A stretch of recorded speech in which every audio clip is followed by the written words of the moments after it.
The shrimp was cold by the time they brought out the second toast. I wasn't mentioned in the first one, but I told myself that was just nerves.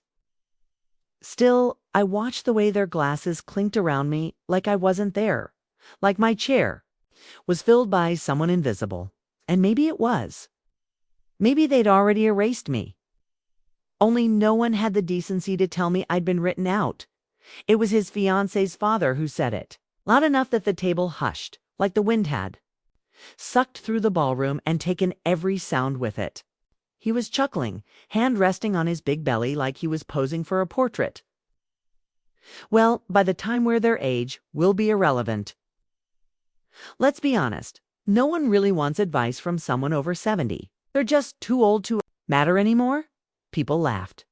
That kind of polite, uncertain laugh that gets swallowed quickly when no one wants to look guilty. My son didn't flinch. He didn't even glance my way. He just kept looking down at his plate, chewing like it was any other comment. I blinked once, twice, folded my napkin slowly on my lap, and reached for my water. I'm Margaret Linton. I'm 73 years old. And that was the moment I knew they'd finished writing the story of me, even as I was still sitting at their table. Subscribe and tell me in the comments where you're watching from. Thanks. What they didn't know was that the venue they DD'd were using. I owned it quietly, indirectly, but it was mine 10 years earlier. I'd helped an old friend, a widow from church, renovate her failing event hall. She hadn't known what to do with it after her husband passed. I'd offered money, advice, and over time we structured it so that I held part ownership through a trust. I'd never needed the income. But I liked knowing I was part of something that held music, light, and celebration my son didn't know. His fiancée certainly didn't. They'd booked the place months ago under a wedding package. I was listed as mother of the groom in the program, printed in small font next to their Labrador retriever, who had a bigger role walking the rings. The rehearsal dinner was the first time I realized how far they'd drifted, or maybe how far they'd pushed. There was a time my son used to call me before decisions, even small ones. There was a time he asked about my opinion. He wanted to know what his father would have done, what I would do. But somewhere in the last few years, that changed. Started seeing me as someone to manage, someone to placate, then avoid, an obligation in orthopedic shoes. I kept my hands folded in my lap through the rest of that night. People stood and shared childhood stories and future blessings. No one asked me to speak. I suppose they assumed I had nothing to say. I stayed until the final toast, then slipped out before dessert. They didn't notice. That was the part that hurt more than anything said. No one noticed I'd left. I drove home in silence. No music. Just the low hum of the tires on the road and the faint rattle in my dashboard that had been there since 2014. I passed the florist shop where I used to buy hydrangeas for my kitchen table. It was closed for the night. So was the diner I used to take my son to when he was little, back when he'd order pancakes with chocolate chips and ask me to read the comic strips in the newspaper. The house was dark when I returned. I sat in the garage for a long time, engine ticking, lights off.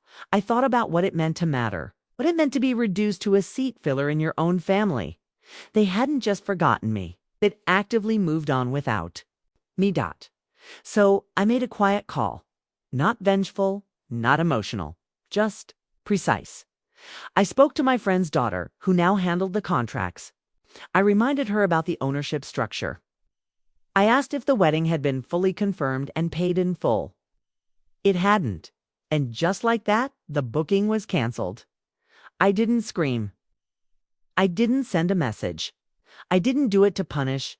I just took back what was mine, the one piece of that evening that still bore my name, even if they didn't remember it. The next morning, I left a voicemail for my son.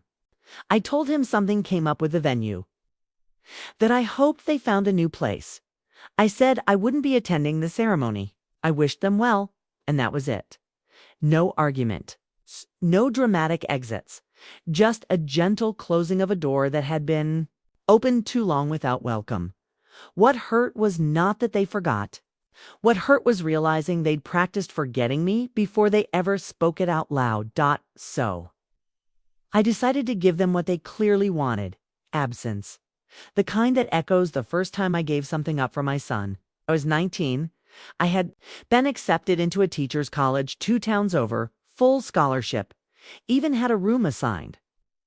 I still remember the orientation packet in my lap, the edges soft from too much reading.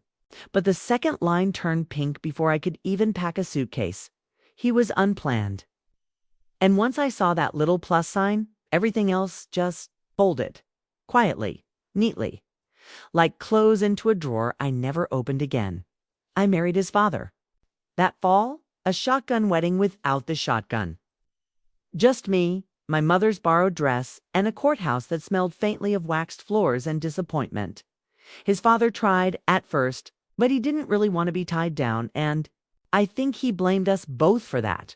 By the time our son was 6, it was just the two of us. I never blamed the boy. Not once. Not when I was working double shifts at the bakery and still coming home to a sink full of dishes. Not when he got sent home from school for fighting over a pencil. Not even when he shouted "I hate you" at the top of his lungs the week he turned 13. I just took it, every drop of it. Like it was what I was meant to do.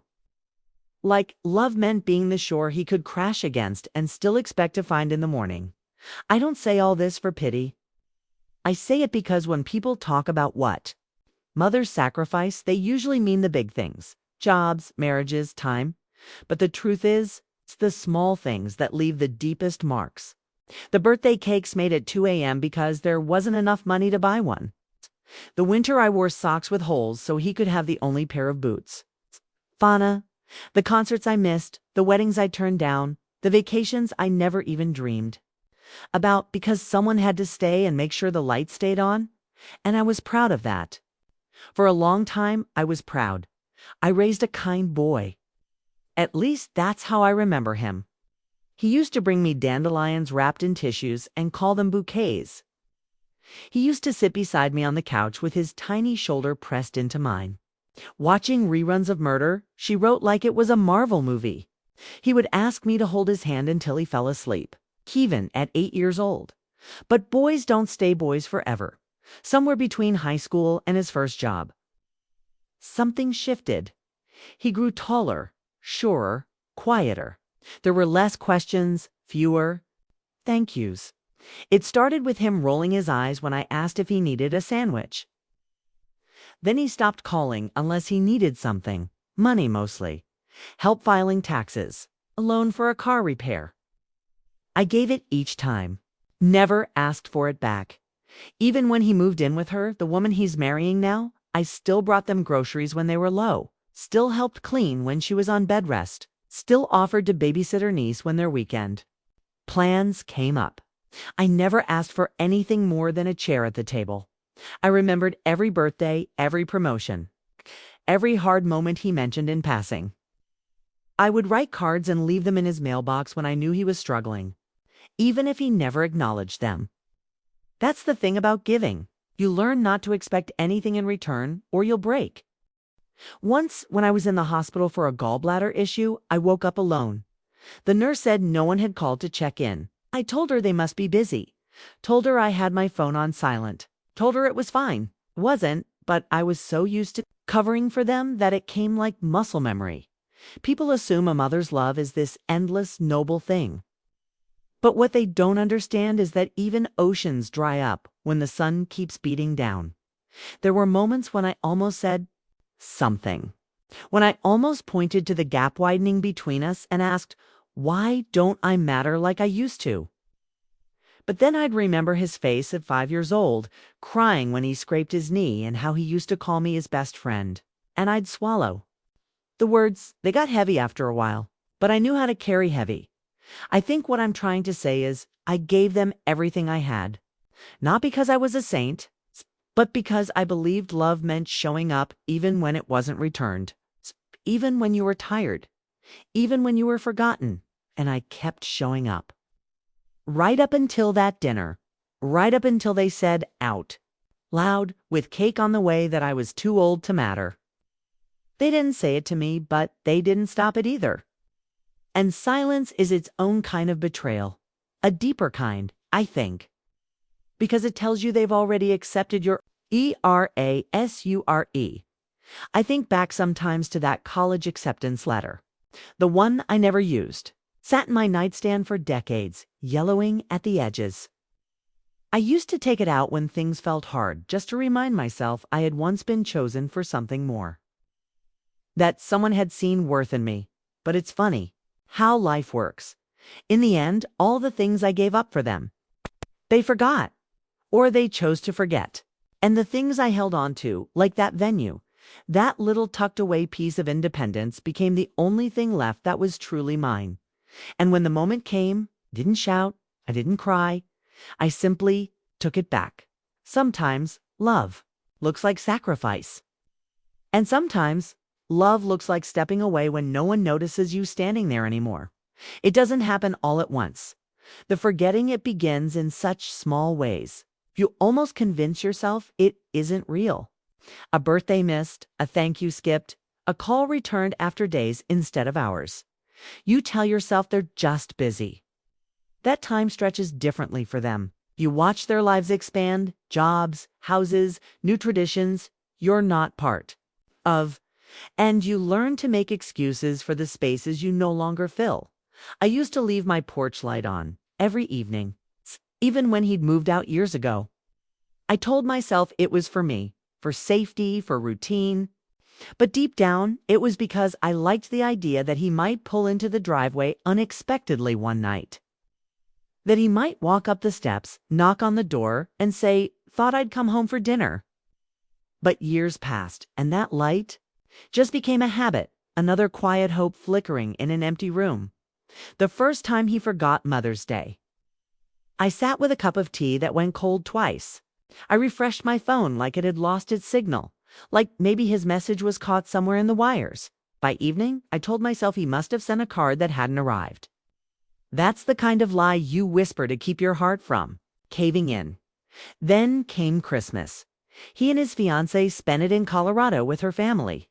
They posted photos, matching pajamas, cinnamon rolls, a new puppy. I wasn't invited. I wasn't mentioned. My gift to them sat under my artificial tree, still wrapped in green foil with a gold ribbon I tied myself. A kitchen gadget she'd once admired in passing, I'd made a note months earlier. I always remembered the little things. No one came to open it. It wasn't anger I felt. Not exactly. It was something quieter. Like standing at the edge of a room and realizing the conversation had moved on without you. Like hearing your name mentioned, then forgotten, in a story you once lived inside. I stopped reminding them of things.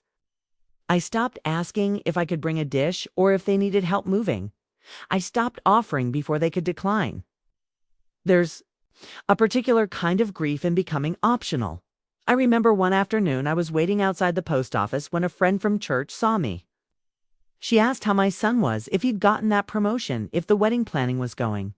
Well, I smiled and nodded, said he was busy but happy. Then I excused myself to go inside, pretending I had mail to collect. I stood in that empty lobby and stared at the bulletin board for a long time. There was a flyer for a lost cat and another for a local yoga class. Neither applied to me. But I just stood there, willing myself not to cry, because it felt shameful. Somehow, to be forgotten by your own child. As if I had failed in some quiet way no one could name. When he and his fiancée finally came to visit that spring, they stayed for 47 minutes. I timed it. She had a Zoom call, he said. He checked his phone 3 times while I poured tea. They sat on the edge of the couch like it might bite. So I'd made lemon bars, the kind he used to beg for on Saturdays when he was 10. He said, "Day, we're too sweet now, too rich." They left with a polite wave and a "let's do this again soon." But it hung in the air like dust that never settles. That night I washed the plates and dried them slowly. The sink felt like a place of ceremony, a witness. I stood at the window and watched the street, the yellow street lamp catching the rain just enough to make it shimmer. The silence in the house wasn't new, but it felt heavier now. like it had settled into the walls, become part of the paint. I began to see all the ways I was being managed. The way he'd call only when he needed something and how he'd speak, like he was checking an item off a list. How his fiancée would give me soft, measured smiles that never reached her eyes. How they made decisions and announced them, never asked. How I was slowly reduced from a person to a placeholder, something you nod at out of politeness, not out of care. 100 quiet hurts. That's what it was. Not one great betrayal. Not a dramatic blow. Just a slow unraveling. A collection of tiny moments that, if you told someone about them individually, they might shrug and say, "That's not so bad." But stacked together, they become a wall. One you find yourself on the wrong side of.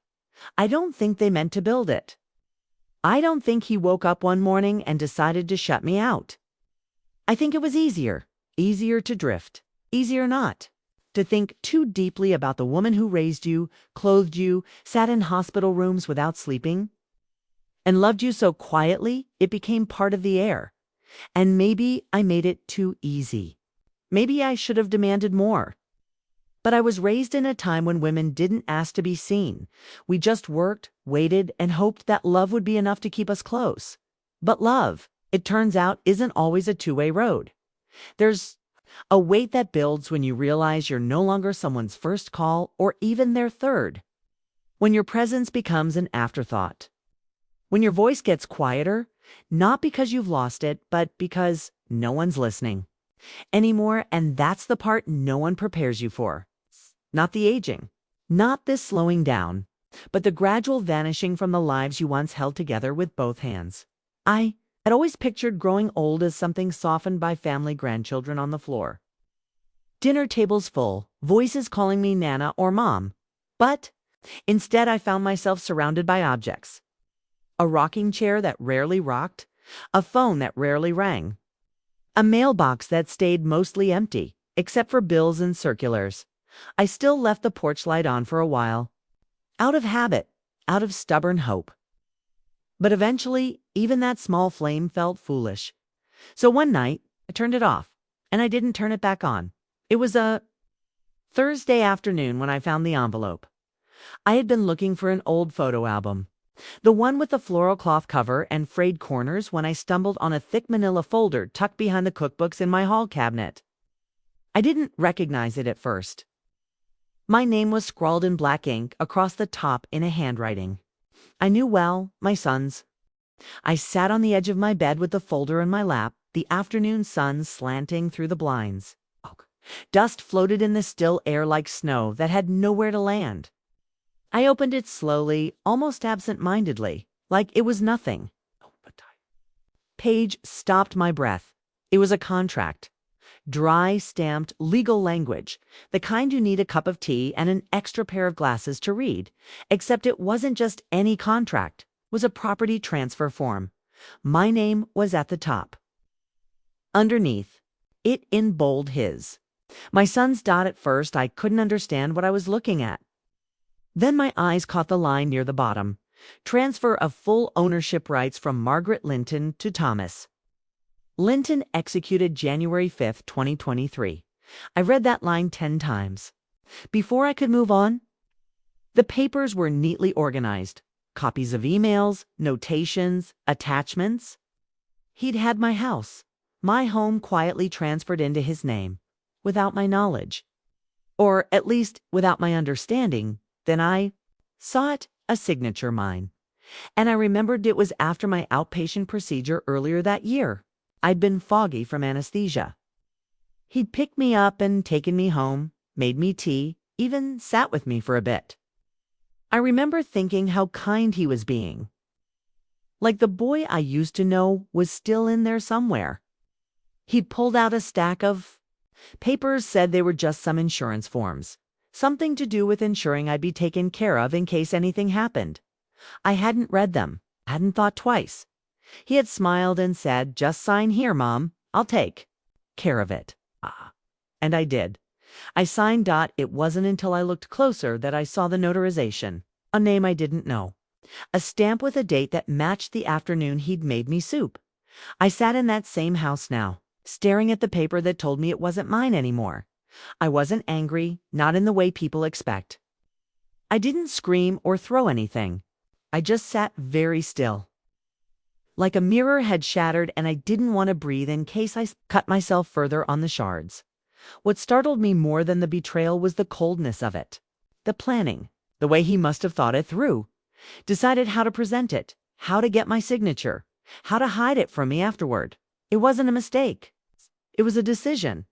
And somehow it was worse than anything he could have said aloud. Because it said, "You are not trusted. You are not competent. You are not needed here anymore," it said. "You are too old to matter."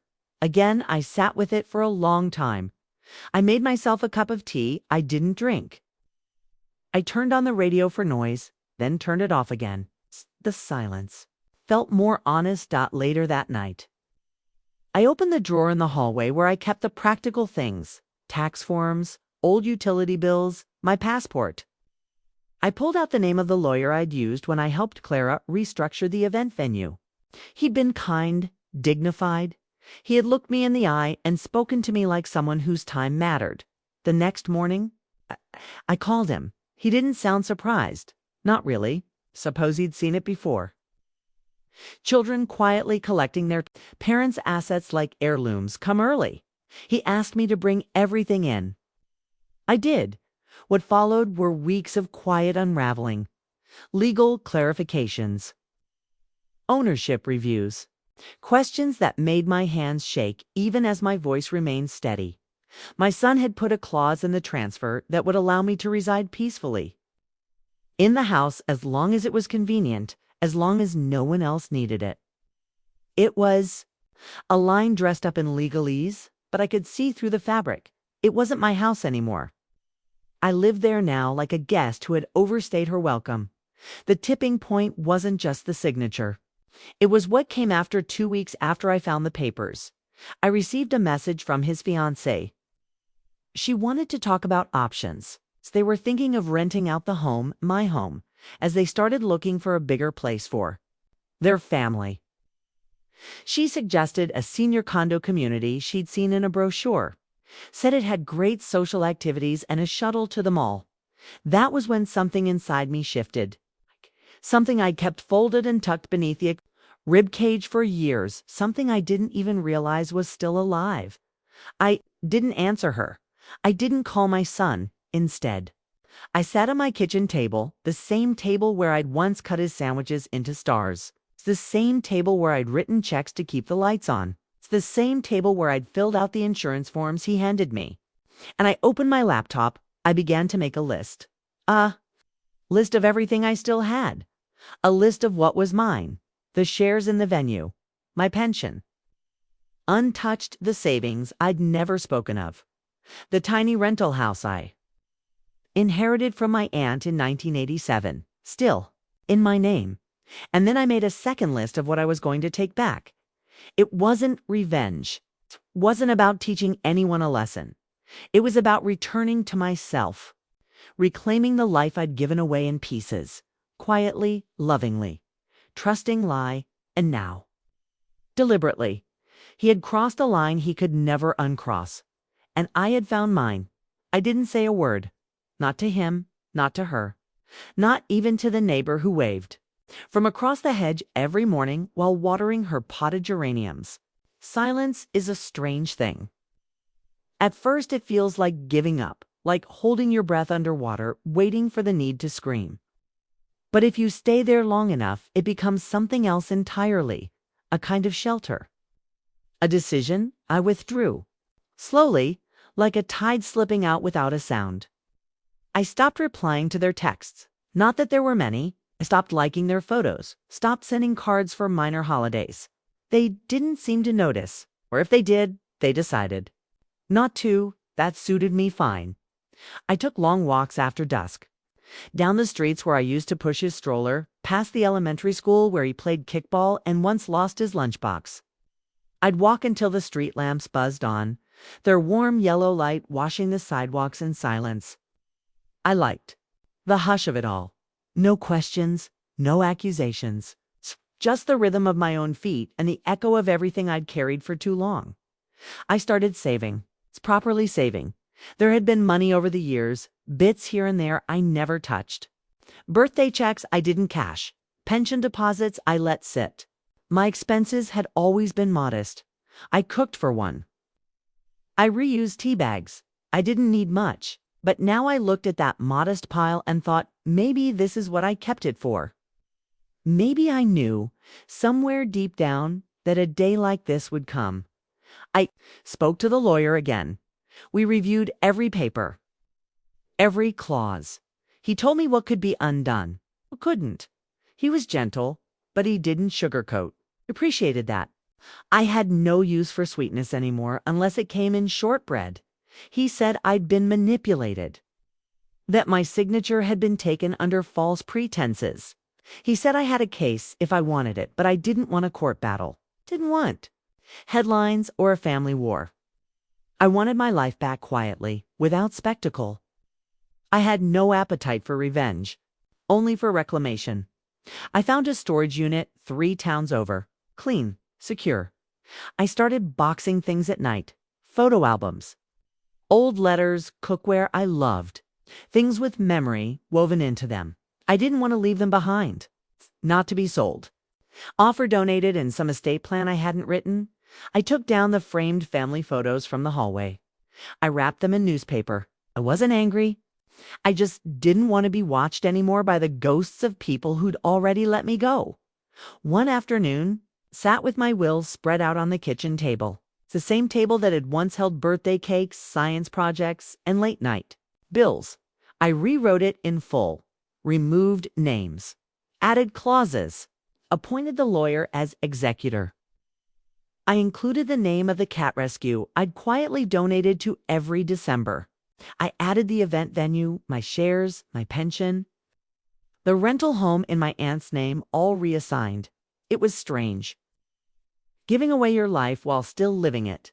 Strange but clarifying. I learned the power of being underestimated. When people assume you're no longer paying attention, you can learn all sorts of things. Like how his fiancée had started asking around about senior housing availability, how she phrased things like she was helping Margaret transition. I heard that word and laughed into my cup of tea. It's transition, like I was moving between phases of a medical study, not being nudged out of my own life. They thought I would go quietly. They didn't know I already had, but not in the way they imagined. I went silent. Yes. But in that silence, I gathered. I watched. I planned. I read. Books on rights, on property, on elder fraud. I took notes. Highlighted margins. I found quiet satisfaction in understanding the systems meant to protect people like me, people who had been slowly erased from their own narratives. There was a moment, about 3 weeks after I found the documents, when I saw them drive past my house. They didn't stop. Just slowed, looked, and kept going. Like they were checking the scene before a move. Like I was a chess piece they had already written off. I stood behind the curtain and watched the car disappear. And I realized I didn't feel hurt anymore. Not raw, not broken, just done. Done waiting for someone to see me. Done trying to be the quiet saint who holds the family together while one remembers her birthday. Done pretending that loyalty was the same as love. I started writing in a notebook again, a habit I'd abandoned years ago. Not a diary, not even letters. Just thoughts, lists, memories I didn't want stolen. The feel of his baby hair against my cheek, the sound of his first laugh.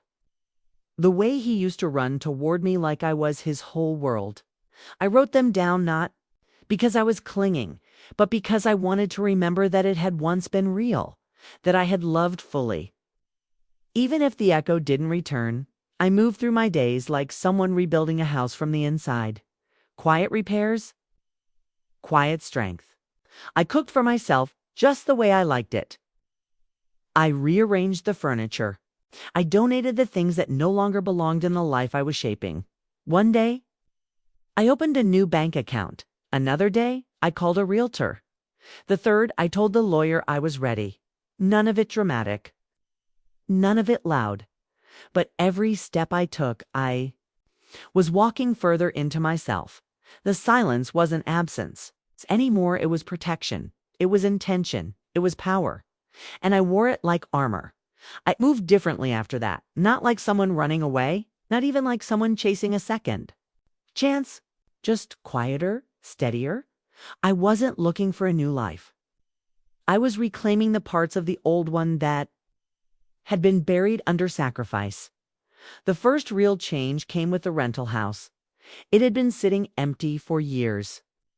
Just outside of town, tucked between a faded feed store and an old pecan orchard. My aunt had left it to me when she passed. A single-story cottage with pale green shutters and cracked concrete steps. I used to think of it as a burden. One more thing to maintain, one more place with peeling paint and ghosts. But now, it looked like freedom. I drove out to it one gray morning in April, a thermos of coffee beside me, a legal pad in my purse. The wind had scattered oak leaves across the gravel drive, and one shutter hung loose on its hinge, flapping like a forgotten prayer. I stepped through the creaky front door and inhaled the smell of old wood, dust, and possibility. It was mine. No forged signatures, no implied transitions, no one else's name on the deed. It's just mine. I hired a small crew, a local contractor, and his nephew. Kind people, patient. The kind who still looked you in the eye when they spoke. They patched the roof, repainted the shutters, scrubbed the windows until light poured through them like warm milk. While they worked, I sorted. I downsized. I donated the furniture that belonged to the version of me who kept waiting to be invited in. I kept the things with meaning. The quilt my mother made me the year I turned 25. The blue teacup with the tiny chip on the rim. My father's old transistor radio. I wrapped them myself. No ceremony. Just intention.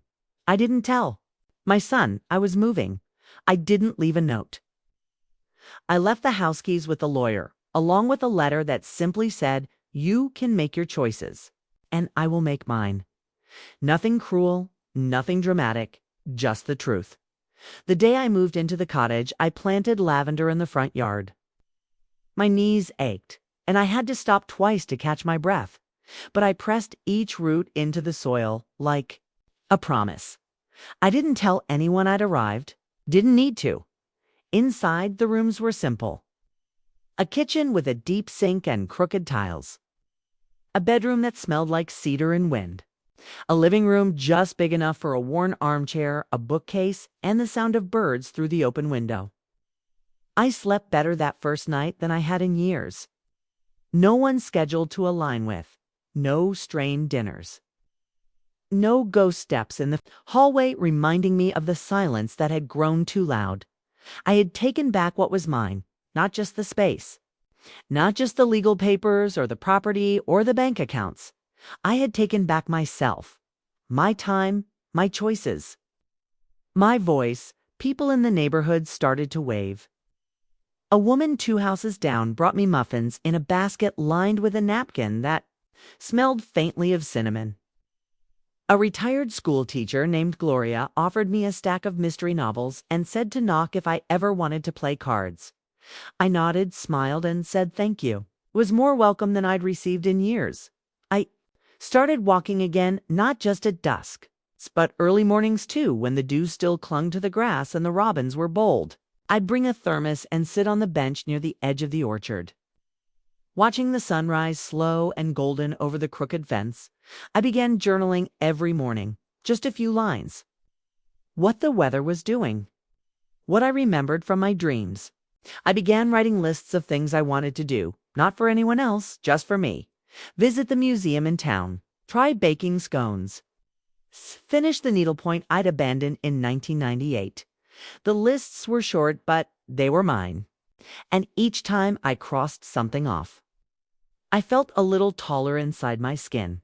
One evening, I received a call from the event venue, the one I still held shares in. It's the one where my son and his bride had planned their wedding.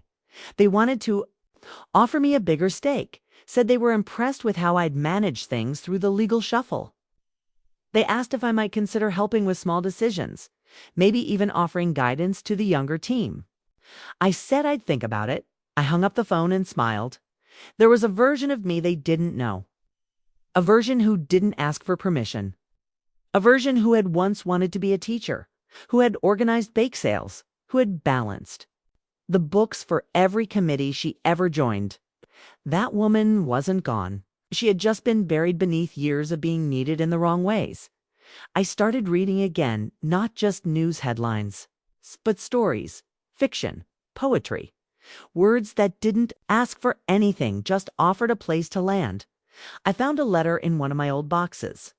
My son had written it when he was 11. A school project, a thank you to someone he admired. It was addressed to me. He wrote that I was the strongest person I know and that he wanted to be brave like Mom. I didn't cry. Just sat with it in my lap and let the memory move through me. He had loved me once, fully, honestly, before the world taught him to measure worth and utility in silence. But I wasn't waiting anymore. I wasn't hoping to be called back in. I had stepped out of their story, and now I was writing mine, and the ink was finally mine to hold. It took longer than I expected for them to notice I was gone. I had assumed that at some point, perhaps within a week or two, my son would call, that he'd find the keys on the kitchen counter, see the empty drawers, and realize I had left the house and the role I'd once played so willingly. I imagined him dialing my number, confused at first, then worried. I even thought, for a moment, he might show up on my new porch with apologies in his hands. But the weeks stretched, and the silence stayed. Not even a message. I suppose I shouldn't have been surprised. When people begin to forget you in pieces, your full absence doesn't feel like a disappearance. It feels like the final step in a process they've already completed in their minds. It was a neighbor. I heard later who told them, the one who always waved from across the hedge. She noticed the house was sitting still for too long. She must have mentioned it during a grocery store run or a church function. I never asked how they found out. It didn't matter anymore. What mattered was what happened after. They tried to sell the house. It was never theirs to begin with. Not truly. Not in the way that matters. Even after the papers were signed, even after they changed the locks and rearranged the furniture, it had never really belonged to them. Because you can't inherit something you stole. You can only carry its weight. The lawyer stepped in before the sale could close. There had been errors in the way the documents were handled. Signatures taken under questionable conditions. Witnesses who could not verify what they thought was airtight was, in fact, paper thin. And when the deal unraveled, so did their confidence. I didn't gloat. I didn't send a message. I let the silence continue doing what it does best. Reveal what words often conceal. Eventually, the calls started. One, then another. All from my son. Each one left as a voicemail. Carefully worded, softened around the edges. He said he was concerned, that he just wanted to check in. No mention of the house. No mention of what he'd done. It's just a string of pleasant. Nothing's as if he were talking to a distant aunt or a family friend who'd drifted out of reach. I didn't answer. It wasn't out of cruelty. It was out of clarity. I had learned the difference between being needed and being wanted, between being called because you're a utility and being remembered because you're loved. And I knew the tone of those voicemails. They were the voice of someone who'd lost an asset, not someone who'd lost a mother one day. A letter came in the mail, handwritten. No return address, but I recognized the careful loop of the M in my name. Inside was a single page, folded twice.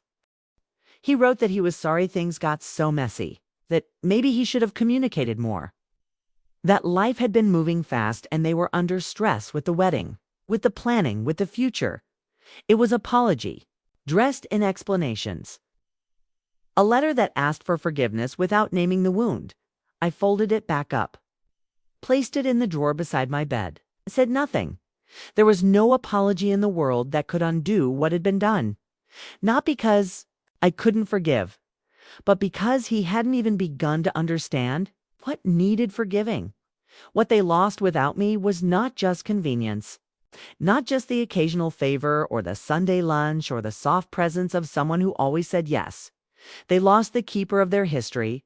They lost the only person who remembered the details they never thought to write down the name of. His childhood teddy bear, the story behind the scar on his chin, the way he used to cry when he saw sad commercials on TV.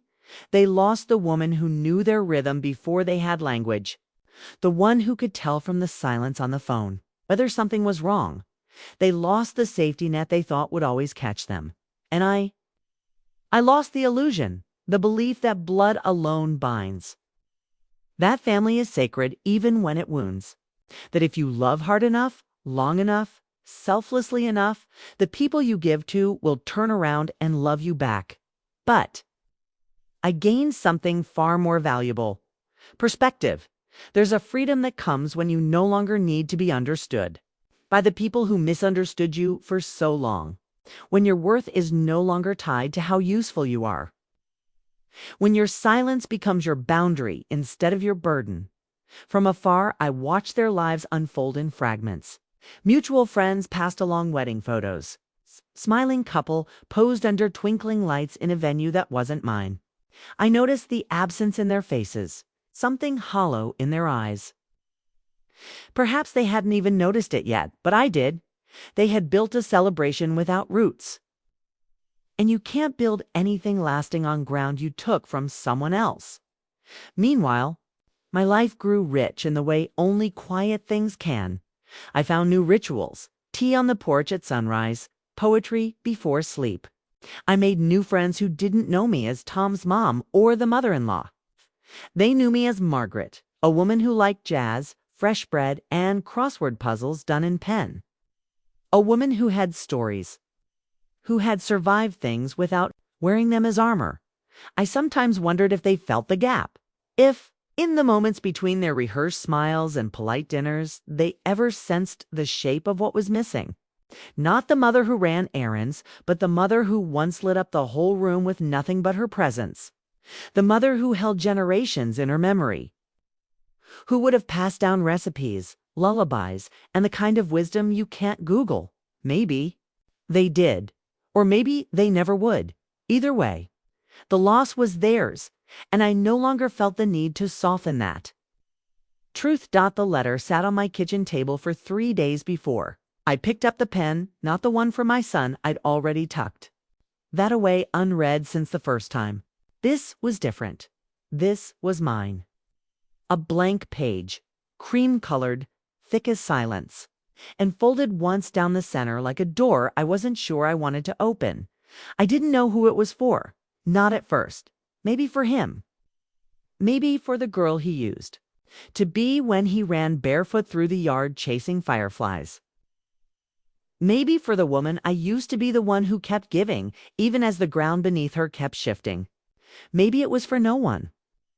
Maybe it was just for the air. But I wrote anyway. The words didn't come in order. They spilled like water from a cracked vase, broken, steady, finally free. I wrote, I was there when you had your first fever. You were 3. You curled up on my chest like a heartbeat, and I stayed awake for 26 hours straight just to make sure your breath didn't falter. You don't remember, but I do. I was there when you brought home your first report card and cried because it had a B on it.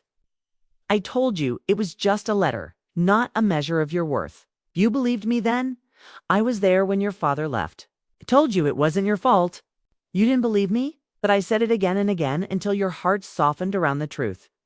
I paused after that one. I hadn't spoken about his father in years. He left quietly, without ceremony, when our son was 11. Said he couldn't breathe in a life that asked for presence.